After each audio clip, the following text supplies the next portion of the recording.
Welcome back, everyone, to the After Scales podcast, episode 54, presented by DJD Graphics. I'm Jacob Dove of Phenom Motorsports, along with Shaun, Blight, Canadian Racing Tours.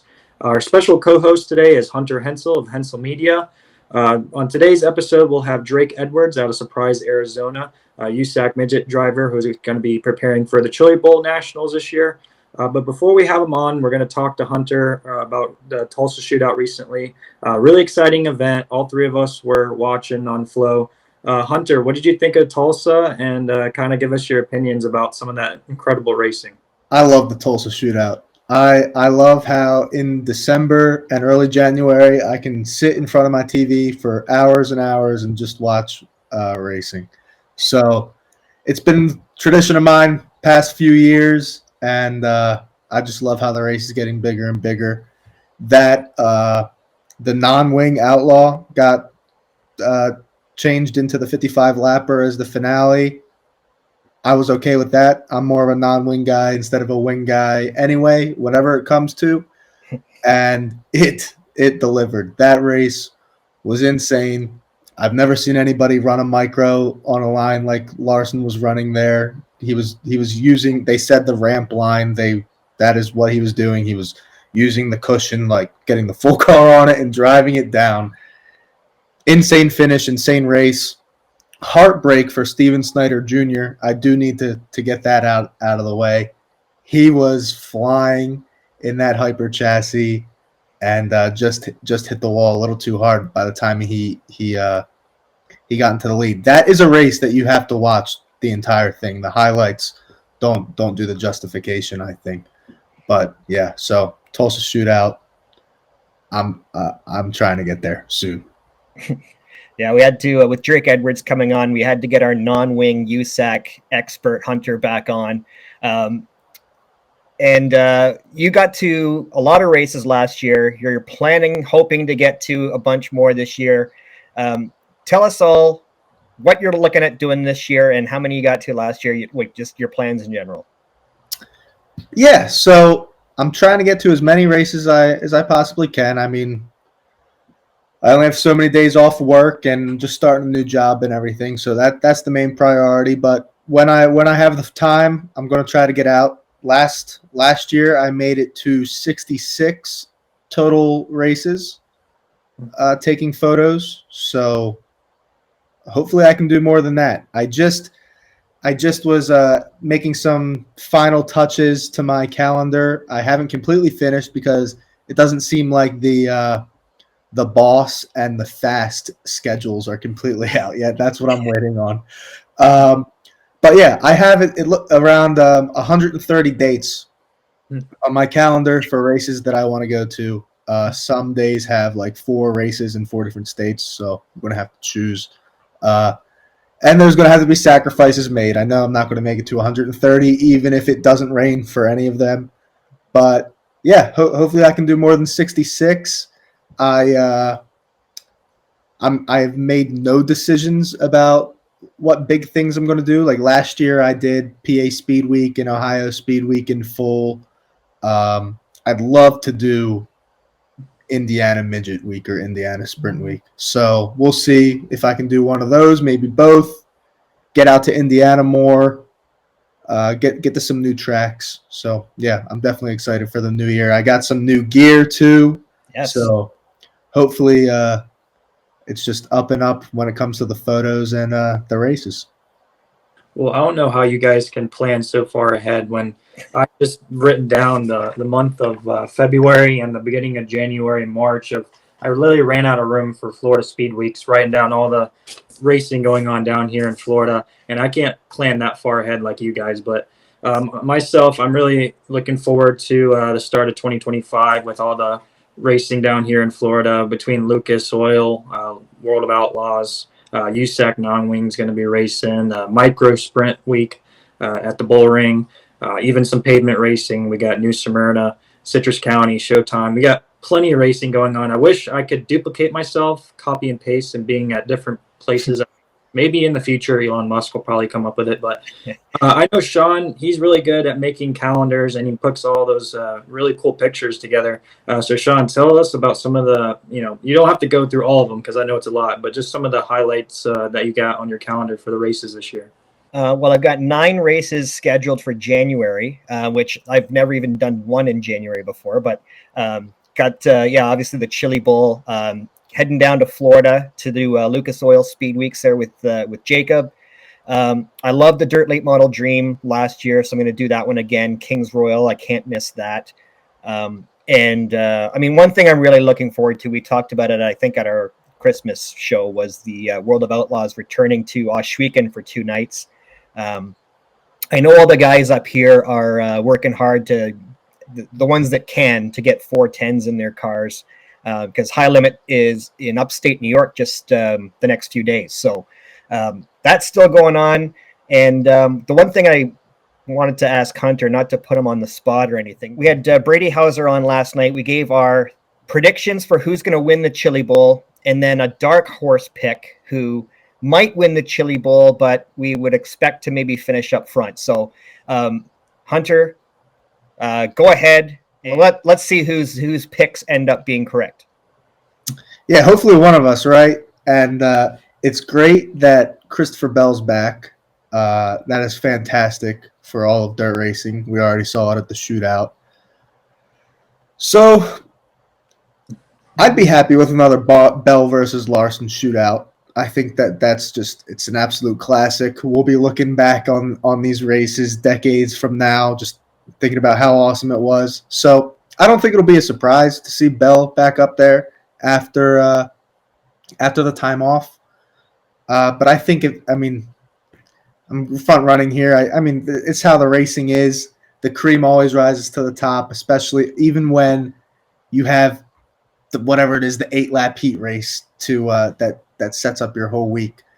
But I don't know. My pick would be Larson for the Chili Bowl, buying those over Bell. But my dark horse pick, and I don't even know if it's much of a dark horse pick, because if you look, he is so successful on his night and just in the building in the midget, and I just feel like he's overlooked. And it's Tanner Carrick. Tanner Carrick in that Keith Coons 98. He's going to be somebody to watch on Monday. He always is.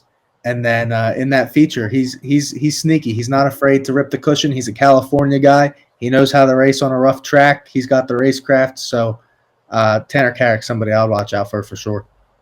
What's Keith Coons got this year? 15 cars. I mean, seems like a quarter of the field is Keith Coons cars. So it's a good pick if you're going to pick a team to go with. But yeah, I guess Keith Coons, he's got a lot of young guys and that sort of thing, people trying to make a name for themselves. But Carrick has been one of his fixtures at the Chili Bowl, somebody that he expects to get a result for him. So, yeah, Keith Coons has great equipment. And Tanner Carrick, if I had to choose anybody from that stable, Carrick would be the one. I went with Emerson Axum as my dark horse pick just because he had so much bad luck at the Tulsa Shootout that I figure it's got to turn around. And I guess another guy I'm kind of thinking of in the same vein would be Ryan Timms. Like, he was like almost too quiet at the Tulsa Shootout. Like, you didn't really mention his name, and you put him in a midget, and that's not usually the case. So a couple of those guys that maybe had bad weeks, that one of them has to rebound in a big way, I feel like.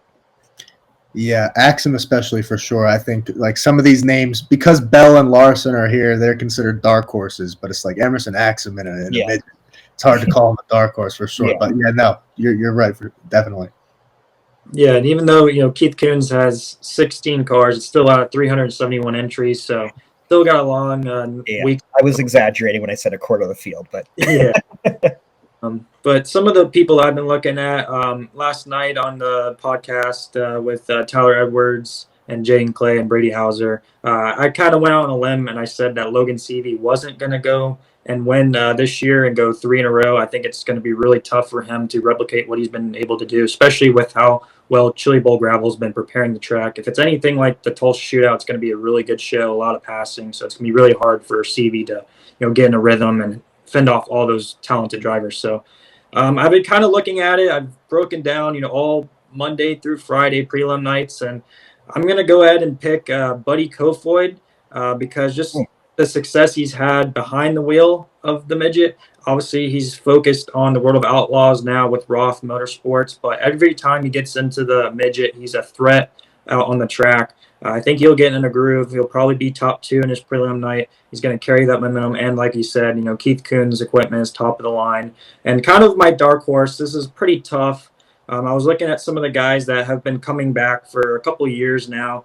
And it's hard to go against, guys that are hungry like Cannon McIntosh. And that's really not like much of a dark horse, but Cannon's like super hungry. And he threw that nasty slider on T-Mez last year. So I feel like him and T-Mez are kind of the dark horses that have a chip on their shoulder going in. They're going to be physical and aggressive. Yeah, I said last night on our podcast that betting against Larson is like betting against Tiger in his prime. I'm not going to do it. So I'm picking Larson. It's going to be a great race. There's going to be a lot of great cars, a lot of guys that could win, and I'm looking forward to being there in person. Man, I'm just like, I don't even care who wins really. Like, I'm just going to be so excited to be there and be in the infield on Saturday. Is going to be just so surreal. And I'd love to see CV do it again too. That'd be awesome. There's our picks. There's our predictions. I know I'm repeating myself with what I said last night, but Larson's going to win. So book it. And we've got Drake Edwards coming up, and we'll be right back with him after this. After the Scales is proudly presented by DJD Graphics. From commercial and personal vehicles to racing bikes and cars of all makes, models, and disciplines, DJD Graphics can fully customize your vehicle to suit your needs. For more information, contact Darren and visit his website at www.djdgraphics.com. Tell him Shaun and Jacob sent you to receive special rates. All right, and now Drake Edwards is joining us on this episode. Drake, thanks for joining the podcast tonight. Yep, thank you guys for having me. I appreciate it. So obviously you're getting ready for the Chili Bowl Nationals, but all three of us, between Shaun, myself, and Hunter, have been watching the Tulsa Shootout last week. You're running the micro sprint. It's a long, grueling week of nonstop racing with thousands and thousands of cars. Just talk about, the whole event as a whole for you and kind of experience, because there's nothing really like it. Yeah, it's an experience for sure. It's a very long week. We were lucky enough to actually have a lot of really good speed this week so far. We struggled there a little bit early in the week, but by the Friday night and Saturday night and stuff, we kind of got stuff figured out, and then was able to put our A-Class car in the main. That was cool. Last year we put our stock non-wing car in the main, so 2 years back-to-back like that is a huge accomplishment for us and our micro deal, because that's just that's my car with our family and stuff that we work on. And the shootout's hard. You got to win every time you're on the track, just about. Make sure your points are good, and then the problem is too, every race you're in is stacked, so that only adds to it. But no, it was a really good week for us so far. And what's the event like being there in person? It seems to really grow every year. Like the pits being just absolutely jam packed, over 1,000 cars. They're expecting even more next year. What's the experience just like, just as a fan of racing, just being around there? It's pretty cool actually. If I wasn't racing cars or being able to drive in the event, I'd definitely be there every year. I think as a fan watching, it's very surreal to walk through the pits, especially someone that hasn't been there before, and just look at the amount of cars and trailers and everything they pack into that place. It's pretty amazing. And they do a great job of running it, and it seems like it runs really smooth. I mean, we're there we start racing at 9 till 10 at night, and they seem like they got a pretty good handle on it. So it's pretty crazy. It's not like the Chili Bowl. I know the Chili Bowl, we start at 3 and it's separate race nights, and the shootout's just a nonstop deal, but it's a very, very cool event. And it's cool too. I like the aspect of anyone can go out and do good there. It seems like every race, no matter who's in it, everyone has a chance to do good. And yeah, it's pretty cool. So we're talking micros, right? You're a micro guy, Tulsa Shootout. But I want to know more about how you started in micros and that sort of thing. Shaun, Jacob, and I are all from different areas in North America here, but I'm from hyper country. I'm a PA guy. Oh, okay. Yep. I'd love to hear about like your beginnings in racing and micros and all that. Yep. Well, so I started out racing quarter midgets when I was 5, and I ran that until I was probably 13, and then we stepped away from racing there for a couple years, and I ended up getting my first micro My dad got one when I was 16 for it was a CRC, a Coyote Racing chassis, the Norbury family. I drove for them for a couple years, at least 4 or 5 years. Ran their cars and kind of got into that deal. And we had 2 local tracks back home, Canyon and Adobe, and the Canyon ended up shutting down just about every other track did as well, except for Adobe Mountain Speedway where we raced. Then the last 2 years we ended up getting into a driven car and got the opportunity to go race California some and all that. And it's a nonstop learning process. It seems like we struggle more nights than we do good, but I think we're finally starting to get a handle on it. And racing in Arizona right now is growing a ton, which is great. I absolutely love to see that. We have, on a good night, I mean, we'll have probably 40 to 45 A-class cars in Arizona. So when I started, I think it was only 15 maybe we got on a good night. So it's pretty cool to see how much it's growing as a whole, the sport. And looking back to your 2024 racing season, you've been racing with the Petty Performance Racing team, Avanti Windows and Doors. Obviously, Mr. Petty himself has been really involved with dirt track racing here recently, sponsoring a lot of cars, putting a team together. Just talk about his involvement with you, how he noticed you, gave you a good opportunity to get in his ride, and then obviously you got good plans for 2025 with Chad Boat and CB Industries. Yep. So Jerry. So I met Jerry 2 or 3 years ago. I was practicing a midget for Jack Yaley at Adobe, our local track back home, and he was needed some drivers to go practice for the Chili Bowl and stuff, get the cars ready, shake them down. And I met Jerry out there and didn't talk to him that much that day, but I think the reason we ended up talking was I came off the track and I couldn't get the car out of gear. It was my first time in a midget and almost ran him over. And so I know he loves me telling that story to everyone. He loves that story, but that's kind of how our connection started. He helped me out then for the shootout a couple years after that. And then this past year, he gave me the opportunity to run, put a midget team together and let me run the West Coast stuff. And we were able to get a couple wins. And now this next year, we're going to run for Chad and those guys. So very, very grateful for what Jerry's done for me and the opportunity he's given me. And just putting me around great people to work with Kyle Cummins and their sprint car team and just everyone. So I'm very, very excited for this next season. All right, so we got the Chili Bowl next week. I'm leaving Friday. I've never been, so I'm super, super stoked. Mm-hmm. What are you looking forward to? You got a good car. You got a good team. You got Justin Peck, I know, is one of your teammates, and Yep. we get to see him race a lot up here in the Northeast. Mm-hmm. So tell us about your week ahead. You got your prelim night on Thursday. What are you doing leading up to that? Nothing much really. So we got 4 Petty Performance cars that are gonna be running. It's gonna be myself, Justin Peck, RJ Johnson, JJ Ailey, and Cameron LaRose. So the nights leading up to it, I'm gonna try and help all the other cars. I think we're all gonna try and help each other. And Thursday should be good. It should be able to learn a lot, watch some races, figure some stuff out. So hopefully, it's great having guys like Justin and JJ and RJ and all them to kind of like bounce stuff off of, watch them and learn. And prepare myself to have a better prelim night on Thursday. So your prelim night being Thursday, do you think about that much? Do you look at who you're racing against? Maybe think about their past sort of thing? Did that affect the night you chose? Or do you just want to treat it like any other race, not really think about it too much? I kind of want to treat it like every other race. I don't try and think about it too much.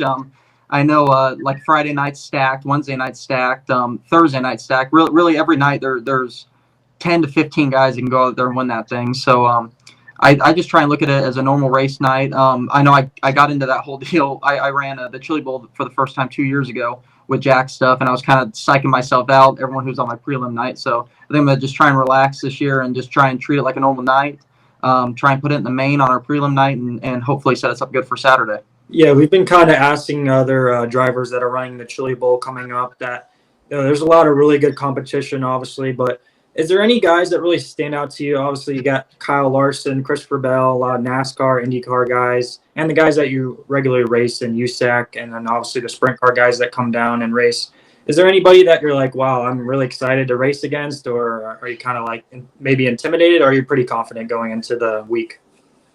I wouldn't say intimidated. I think I'm more excited to be around a lot of those guys I haven't been able to be around so far racing. I think just to be able to learn from a lot of those guys, and it helps too being on the track with them and just watching. And even if you're behind them, I mean, anything helps really. And I just enjoy being around those guys, and I think it only makes me better. I know like the couple races went back east this year, just that little bit that we got to be around that stuff, that improved our West Coast program so much. So I know, like being around like Larson and Bell and Rico and all those guys that we don't ever get to be around, I think it'll be really good for us. So I've talked to a couple of guys this week and last week about the Chili Bowl. You've done it a couple times now. You did the Tulsa Shootout. When you're sitting in the car on that ramp, man, do you still get the butterflies, or what's going through your head? Because that seems like it would be a pretty exciting, nervous anticipation kind of feeling. Mm-hmm. Yeah, most definitely. I know, like for the shootout, every time I go down the ramp, no matter what it is, the practice, the heat race, the lower mains, the main, I mean, anything, it is most definitely very, very nerve-wracking. I think just the environment around the event, whether it be the shootout or the Chili Bowl or anything, I mean, just rolling down into it, knowing what you're getting yourself into. And I think once you get on the racetrack, I definitely calm down a lot. I know I hear a lot of people say that too. Once they get going or it goes green, they kind of settle down. I think that's the same way with me. But it's very intimidating at times for sure. So between the Tulsa Shootout and Chili Bowl, you got this week break here. So what have you been doing to keep yourself occupied? Have you stayed in Oklahoma? That sort of thing. Yep. Yeah. So we were gonna head back to Indy to Kyle Cummins' shop, and they got a pretty bad ice storm on the way back there. So we ended up just staying. We're gonna stay the week in Tulsa and kind of hanging out. And it's pretty boring right now, just hanging out in the hotel room. But we've been keeping ourselves busy. I think I'm gonna go mess with some tire stuff tomorrow, get some tires figured out, and all that stuff for Chili Bowl. But other than that, we've just been sitting around pretty much. Hey, you got any restaurant recommendations for a guy who's never been to Tulsa? Honestly, I do not. I'm still trying to. If anyone has any recommendations for me, I'd love to hear it, because we've been trying to search for places to eat the whole time here, and it's been a struggle. We've been kind of just going to some fast food places so far. And looking back on your 2024 racing campaign, you mostly focused on the USAC Western States midgets. You got that good win at Santa Clara in California. Just talk about leading that momentum and learning new things going into 2025 with someone like Chad Boat in your corner. I feel like Chad is kind of like the new Keith Coons. He's got so many cars, resources, Toyota backing, a lot of good race car drivers race for him. So how confident is it, knowing that he's going to be helping you out, wrenching on the car and giving you what you need to go out and be successful? Yeah, I think it's a major confidence booster, especially for me too. I'm very excited to see what they do to the car and what they do to the cars and how they treat things. Because I know this year it's kind of just been me and my family on the West Coast with the midget team, figuring out setups and kind of going through that whole deal, learning this whole year as much as we could about it. So I'm very excited to see if anything that I have learned has translated to see what they do as well. So I think it'll be pretty exciting. So Hunter and I were at Four Crown Nationals last year. I've never seen the midgets at Eldora before. Did you race there last year? I can't remember if. Yes. Yep. Yeah. We ended up making the trip down. Yep. Yeah. So what's that experience like going around that place in a midget? Because I was standing, we had Cale Drake on earlier, and I was telling him I was standing around some high limit, sprint car drivers, and they were looking at the midget guys and just being like, these guys are crazy. Like, I would not do that. So talk about that experience, man, because it was just a blast to watch. Yeah, especially coming from running the West Coast deal the whole year on some of the smaller tracks we've been on, and then hopping right to Eldora was definitely a very it was an experience, to say the least. I was very, very nervous that first day when we rolled out, and I think we ended up qualifying 9th, and that kind of took some of the nerves away. But no, that place is gnarly. I talked to Cummins on the phone before that in Yaley, and I was just trying to prepare myself for anything I could with that place. But it's a different experience for sure. Yeah, I love midget racing. I love bull rings, but seeing that racing at Eldora is like Talladega or something. Pack racing. Yep. It's like a pack of bees going by you, standing up against the catch fence. Yeah. So you have the experience at Eldora, at least in the midget, but you are running 2025 full time USAC nationally. So do you have any tracks that you're especially excited to get to for the first time? I mean, Indiana Midget Week, of course, I'd be excited about, but maybe things that would stick out to me are the BC 39 and Ventura and things like that. Yep. Yeah, I think I'm very excited to get back to the tracks in Indiana. I had a blast there when we went for Midget Week, Kokomo, all those places. That was so much fun. I'm really excited for the Mid-American Midget Week. All those tracks back over there, I think would be pretty cool. And I think there's one micro track they run. I forget the name. We were just watching some highlights the other night, but yeah, I'm pumped to really all those tracks on the national tour should be a blast. So I'm very excited for that. And just do you think you're going to be sticking to just the USAC schedule, or do you think there's an off chance you might run an extreme race here or there, Power Eye, something like that as well?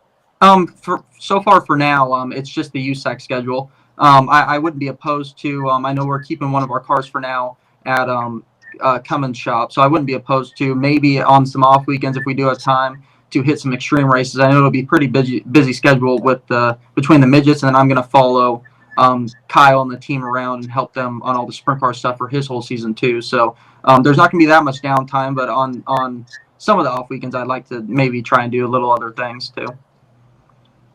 And looking forward to your racing career, obviously you're making that big step into the national midget scene, but looking kind of forward into the future, do you see yourself taking the path of maybe given the right opportunities, go into the non-wing USAC sprints, or is the goal for you to kind of get into the wing stuff like we've seen some of the other USAC guys do? Yep. I would love to drive a non-wing car, but I think if I had to choose, I think I would rather go the wing route and just hop right into it and start learning as fast as I could. It seems like a lot of guys now are really switching to that, and it's really taken off. I mean, it's so popular right now, and I think it's between the wing and the non-wing, it's such a different discipline. And I know you see a lot of non-wing guys try and go from non-wing to wing and kind of struggle for a couple of years. So I think if I had to choose, I would most definitely do the wing deal and kind of start the transition early. And was open wheel, like dirt, kind of always your goal as a youngster getting into racing? Like, who are some of your racing heroes as well? Yeah, most definitely. I think dirt was always the goal. I think we always did pavement stuff growing up, but right when I got into the micro stuff, I think dirt was definitely, I had my mindset set on that and wanted to do that. Man, racing, the people I grew up racing, I mean, I know John Stambro, I liked him a lot when I was younger. I got to watch him at a lot of local shows, and then so at Canyon Speedway back home, Clausen went out there a lot and ran, so I got to watch him race a lot, and I thought the world of those two guys. Yeah. Normally at this point, we like to point out if a driver has any merchandise. So Drake, you've got some stuff at the racetrack this year. Mm-hmm. So yeah, just maybe tell people real quick what you've got and where they can find it. Yep. Yeah. We'll have some T-shirts available that we have left over from this past season here at Chili Bowl in our pit and everything with all the Avanti guys. We'll have some merchandise set up. We are all out of hoodies, unfortunately, but we'll have some shirts there for sure. Well, make sure to check out Drake Edwards' merchandise if you're going to the Chili Bowl this year. Always support the drivers. It really helps them out. Drake, we really appreciate your time, but before we let you go, we usually have our DJD Gear rapid fire segment. We ask 10 questions just at random. You come up with the first answer. So whenever you're ready, I'll fire them off to you. Yep, go ahead. So the first question is, why the number 3? The number 3, that was my dad's number growing up, so I figured I'd start out with that, and it's kind of just stuck ever since, me being number 3. What's your favorite thing to do outside of racing? Outside of racing, really the only thing I've done outside of racing here lately is we go hunting every now and again. That's pretty much it, though. I'll double up on that question and ask, what's your favorite animal to hunt? Elk. We have a lot of elk hunting back in Arizona, up north in the mountains and stuff. So that's mainly what I've been doing the last couple of years. What's one song that gets you pumped up on race day? Oh man, I wouldn't say it's a specific song. So my brother plays football and stuff, so he's always got the hype up playlists and everything that he'll put on my Spotify. So anything from him really gets me going. And this one's kind of a fun question, but if we made a surprise visit to Surprise, Arizona, where would you take us to hang out at? Oh man, you know, being a race car driver, there ain't that much fun stuff to do racing related in Surprise, Arizona. But man, it's Uptown Alley. They have like a bowling kind of deal there. That's probably where I take you guys, I think. And what's your favorite racetrack that you've been to? My favorite racetrack I've been to so far would have to be Kokomo in Indiana, most definitely. Good choice. And then if there's a track that you haven't raced at yet, which one would you like to try? I would have to say Belleville, I think. Belleville seems like a very cool place, whether it be the small track or the big track. Yeah, I would think the small track. The big track seems intimidating, but still. Yeah. Between the midget and the micro sprint, which is more fun to race in your opinion? The midget, most definitely, I think. I would have to say the midget. And this is an important question, and it doesn't have to be this year because I'm sure you're going to be at the Chili Bowl for years to come. If you were to win, how would you celebrate? Oh, man, I don't know. It would definitely be a party that night for sure, most definitely. Honestly, I think if we won something that big, I don't think I'd know what to do, I don't think. And the last question is a bit of our occurring topic here for the Chili Bowl. Do beans belong in chili or not? I'm gonna have to go with yes. I think. I love beans. I think they do belong in chili. Well, I think we're tied now with yeses and nos. Yeah, my whole thing this week has been, it looks like there's beetles in my food, and I can't do just the optics of it. I don't like. Oh, I gotcha. Yep. I think it has to be in there. It most definitely has to be in there, I think. Yeah.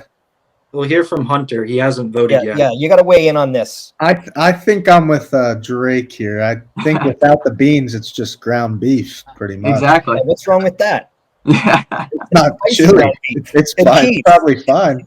Yep. But for it to be chili, I'm going to need some beans, maybe some. My mom put some little small tomatoes in there too. That was the part I didn't like when I was a kid. I would avoid the tomatoes. Beans were fine with me. Yep. Yeah, beans make it whole, most definitely on the beans, I think. All right, man. We really appreciate you joining us. Look forward to catching up with you in person next week. I was gonna say safe travels, but you're not. You're still there. Not Yep, going already anywhere. here. So, yep. Yeah. So you got no excuse to not be prepared, man. Exactly. So looking forward to watching your race on Thursday. Good luck, and thanks again. Yep. Thank you, guys. I appreciate it.